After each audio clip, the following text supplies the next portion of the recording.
DS classes में आप सभी डियर स्टूडेंट का स्वागत है। आज मैं आप सभी को बताने वाली हूँ ए और एन का यूज। यहाँ पर आप देख रहे होंगे एन, ए और दा लिखा है। दा का यूज मैं आपको अगली वीडियो में बताऊंगी। आज की वीडियो में बताऊंगी आपको एन और ए का यूज। बच्चे इसमें क्यों कंफ्यूज होते हैं? बच्चे इसलिए इसमें कंफ्यूज होते हैं क्योंकि इन दोनों का मतलब होता है एक। इनफैक्ट इन तीनों का मतलब होता है एक। ठीक है, तो हमें ये कंफ्यूजन रहता है कि एन आएगा, ए आएगा, ए कहाँ आएगा, एन कहाँ आएगा। सिंपली आपके माइंड में यही। अभी ये कॉन्सेप्ट क्लियर कैसे हो? देखिए, बहुत से बच्चे तो क्या सोचने लगे हैं, बहुत से बच्चों के माइंड में ये आता है कि जो एन और ए होता है ना, अभी देखना आप क्या सोचेंगे। ये सोचेंगे कि एन जो होता है ना, ए आई ई ओ यू, जहां पर ये वॉवेल जो आते हैं, अगर ये आ रहे हैं फर्स्ट में तो यहाँ पर इस्तेमाल होगा एन का। लेकिन ऐसा नहीं होता है, ऐसा बिल्कुल नहीं होता है। इसका सही देखिए, अगर आप चैनल पर नए हैं तो वीडियो को लाइक कर दीजिएगा और चैनल को सब्सक्राइब कर लीजिएगा। चलिए मैं बताती हूँ कि ए और एन का इस्तेमाल कहाँ और किस में किया जाता है। देखिएगा, जो एन होता है और जो ए होता है, इन दोनों का मतलब होता है आपका क्या? एक। क्या होता है दोनों का मतलब? एक। ठीक है, इन दोनों का ही मीनिंग एक होता है। लेकिन ए और एन में क्या डिफरेंस है? बस छोटा सा डिफरेंस है, इसीलिए मैं ये छोटी सी वीडियो आप सभी के लिए बनाकर लाई हूँ, क्योंकि रूल वाइज तो सबने पढ़ लिए। कैसे रूल वाइज पढ़ लिए? आर्टिकल दो होते हैं, डेफिनेट, इनडेफिनेट। डेफिनेट में दा आता है, इनडेफिनेट में एन आता है। ये तो सभी, मतलब ये समझ लो, रूल वाइज पढ़ोगे तो नहीं समझ में आएगा। क्लियर कब होगा? जब आप स्पेशली इनका यूज देखेंगे।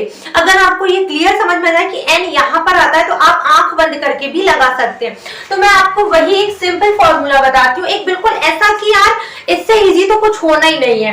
कैसे इससे इजी? देखना जरा। मैंने बोला क्या आपका एन का, मैंने बोला एन का। एन कहाँ आता है? जहां पर आ से लेकर आहा तक। कहां से लेकर? आ से लेकर आहा तक। ठीक है, आ से लेकर आहा तक अगर कोई वर्ड, जैसे मैंने बोला, एक वर्ड ले लेती हूँ आपके लिए, एप्पल। बहुत सुन रखा है एप्पल के बारे में, तो हम एप्पल लिखते हैं हिंदी में ऐसे।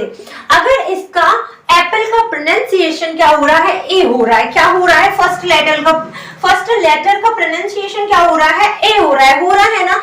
अगर ऐसा होता है कि आ से लेकर आहा तक फर्स्ट अल्फाबेट आ से लेकर आहा तक के बीच का होता है। सिंपल बात ये है, अगर जो वर्ड है उसका फर्स्ट अल्फाबेट, सुनिए, जो वर्ड है उसके जो आपका फर्स्ट लेटर है या अल्फाबेट है, उसका क्या होगा?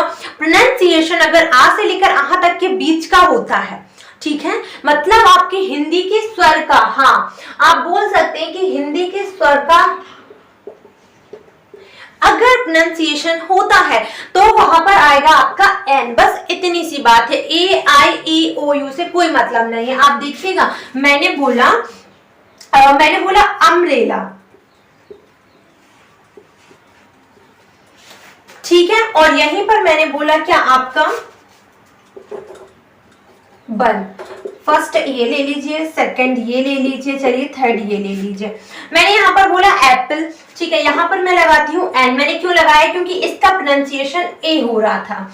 ठीक है, अब मैंने वहां बोला अम्ब्रेला। मैं इसको क्या पढ़ रही हूँ? अम्ब्रेला पढ़ रही हूँ। आ का उच्चारण हो रहा है और आ से लेकर आहा तक के बीच में आता है, तो यहाँ पर भी मैं लिखूंगी एन। ठीक है, लेकिन आप देखिए इसका प्रोनाउंसिएशन क्या होता है? भाई ये तो ओ है, ये ओ एन वन होता है। क्लियर है ना?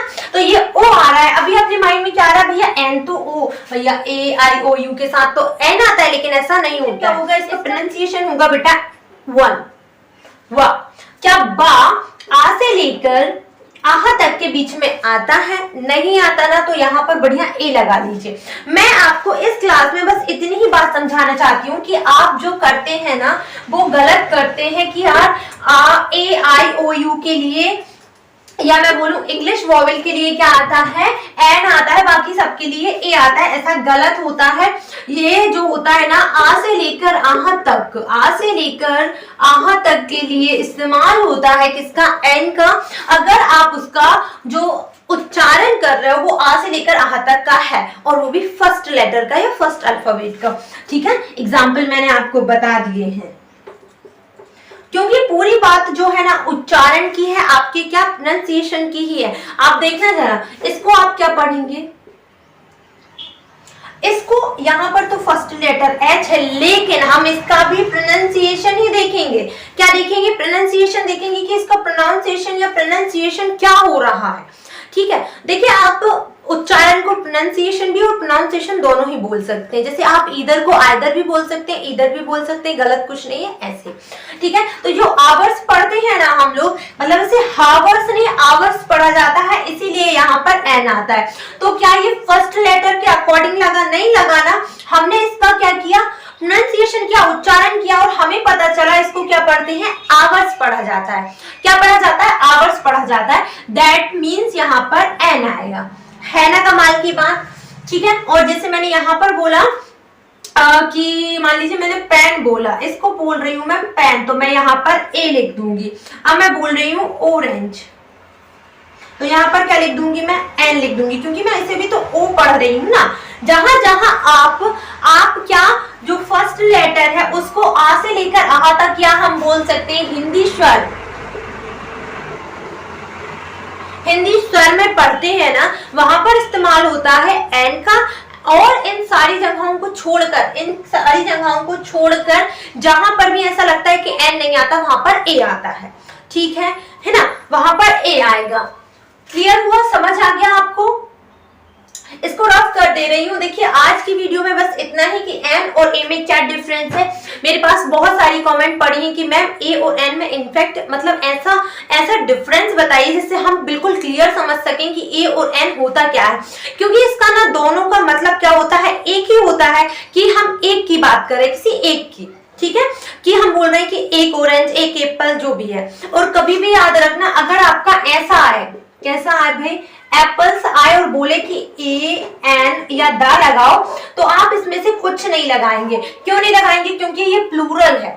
क्या है? ये प्लूरल है, और प्लूरल के लिए हमेशा ए एन द नहीं आता है, ये हमेशा सिंगुलर के लिए आता है। ठीक है, ये हमेशा सिंगुलर के लिए ही आता है।